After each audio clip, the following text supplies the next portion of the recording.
Riga, and today I will be presenting my diversity and inclusion workshop using universal design presentation.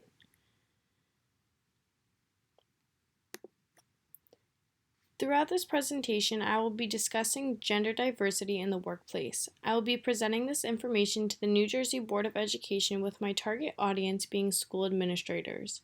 Gender diversity can be seen in the education field by having far less male teachers when compared to female teachers, and I hope to provide the Board of Education members with factual information that will push them to make a change.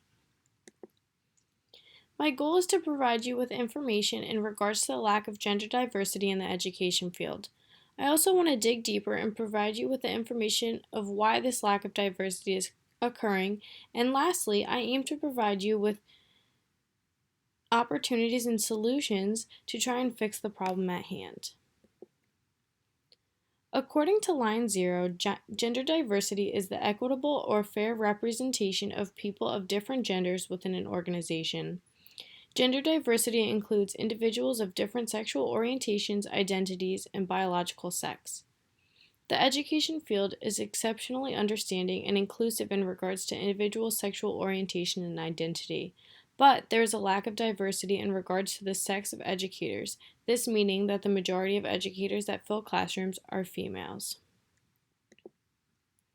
In elementary education, male teachers only make up 11% of educations, according to Marian University 2021. Without the presence of male educators, students are missing out on many opportunities for growth and development. Marian University states that having both male and female teachers gives students the chance to learn from others they perceive as similar. Another benefit of having diversity in gender allows for students to see how and interact with adults who are different from themselves positively. The presence of male teachers can also promote alternative and new perspective of stereotypical gender norms and views on masculinity.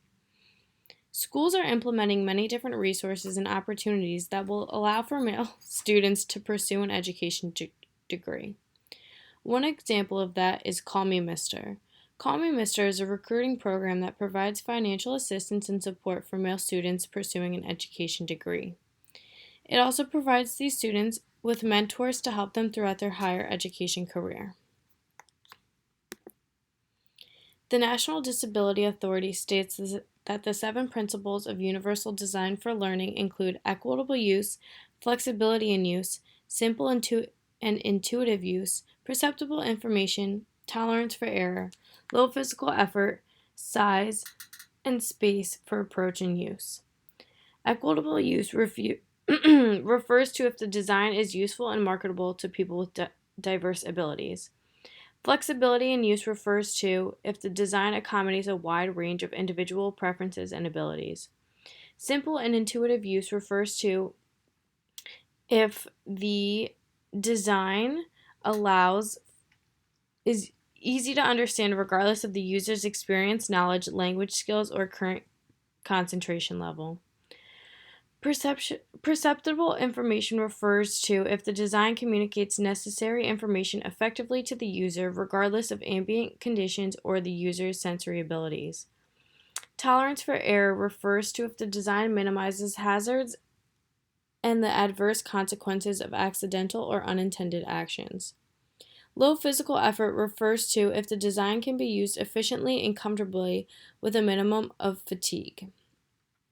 Size and space for approach and use refers to if appropriate size and space is provided for approach, reach, manipulation, and use regardless of user's body size, posture, or mobility. In regards to gender diversity, I want to focus on principle number 1, which is equitable use. When talking about equitable use, I feel that it is important to provide students with the opportunity to have a male teacher.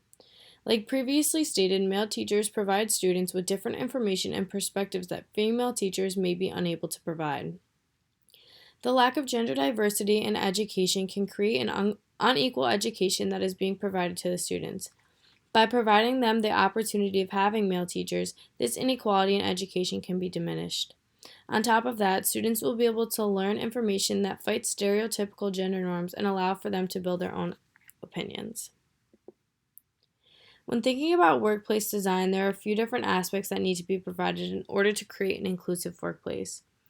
The first is opportunities for professional development. Jean, 2019, states that professional development provides educators with the proper information in regards to dealing with different situations. For example, dealing with parents that share discomfort or are not in agreement with content being taught.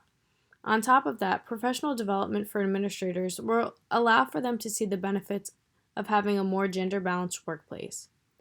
Support groups for male early childhood educators provide male educators with the opportunity to meet and connect with their colleagues. It provides them with the opportunity to share experiences, provide assistance and support, and allow for male educators to share their teaching experiences with others. Next is just providing male educators with the opportunity to teach. Jean, 2019, states that some preschools and early childhood education centers do not even hire male teachers. This takes away any opportunities for male educators to teach and fulfill their career goals and passions. This is something that directly affects the amount of male educators that can be seen in early childhood education. Men Teach is a nonprofit organization based out of New York that advocates for males working with young children through education.